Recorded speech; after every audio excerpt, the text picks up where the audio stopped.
Schnuffi is an Austrian rabbit, and Austria has elections coming up. Schnuffi is a factor in how his owner Bettina intends to vote. She's raising her 3 children solo. The pets are part of the equation, 13 of them, cats, rats and bunnies. Every slice of cucumber counts in the number-crunching exercise. Bettina lives on a disability pension, as multiple sclerosis has made it impossible for her to work. With social assistance and alimony from her ex-husband, she manages on €1,800 per month. Once she's covered her fixed costs, there's about €500 left over. Bettina considers herself not rich, not poor. Her vote in the legislative elections hinges on her household's budget.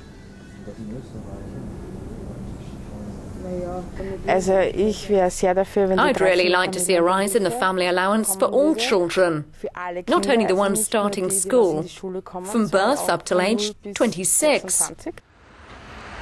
The OVP Conservatives, whose traditional colour is black, are campaigning on promises to make the last year of preschool-age childcare free, to cut taxes by €3 billion in 2010 and to boost allowances for families with children in school. The SPO Social Democrats, together with the extreme right, are proposing to lower VAT on food. The Social Democrats take a dim view of letting market forces overshadow Austrian voters. They're calling for price controls on transport fuel, household energy and medicines. Now, since Austria is relatively rich, why does VAT on food take such a big place in debates? A social policy officer with Austria's Protestant churches explains. Since the start of this decade, more and more jobs have come with very bad social benefits and low wages. Not only the poor feel that, also the middle classes.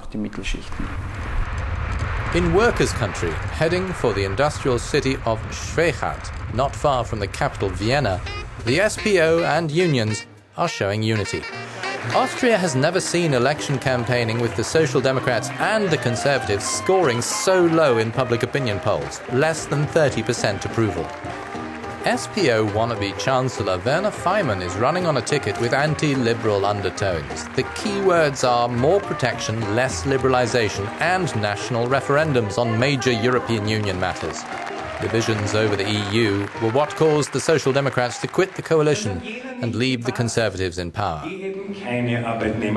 This bothers those who don't want a more social EU, those who want liberalised markets, those who don't question. But what is the EU doing against social dumping? What's happening to our rules on labour market movement? How can we raise social standards in Europe rather than accept lowering ours in Austria?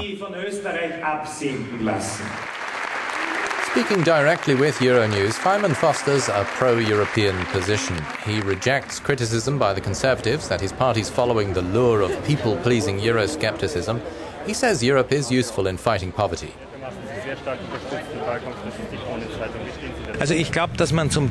I believe we can do something together against problems such as speculation on food commodities and energy. In the future, we must be closer to the people's needs. On the road to Linz, a city in the north which will be a designated European capital of culture next year. But Linz has poverty too. The Soma social market here has been running for 9 years. It sells to registered customers whose income is less than €800 per month. They pay about 1/3 of prices found in discount stores. Regular supermarkets provide the food free or almost gratis, anything approaching its sell-by date. People who have been unemployed for a long time are hired as staff and trained in basic reading and arithmetic.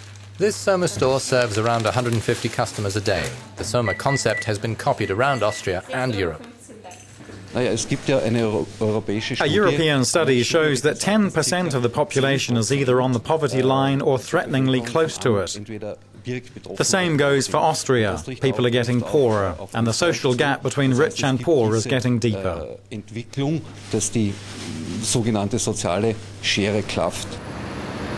The extreme right FPO plays on income and employment fears. Its colour is blue. Its 2 favourite targets are the European Union and asylum seekers.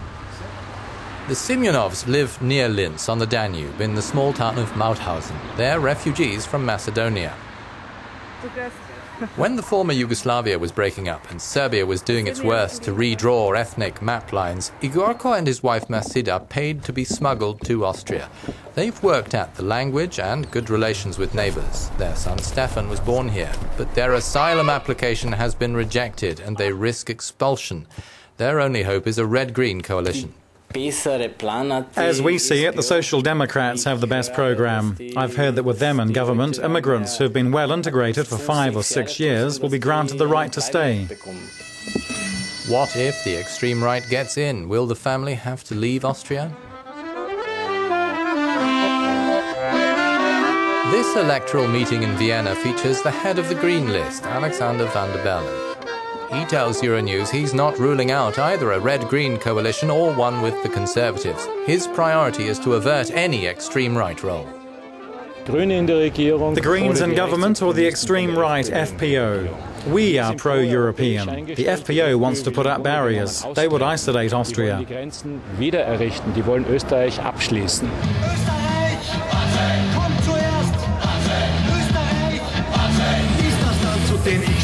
Who will place third in Austria's elections? The extreme right is clearly ahead of the Greens in opinion polls, enjoying between 15 and 20% support.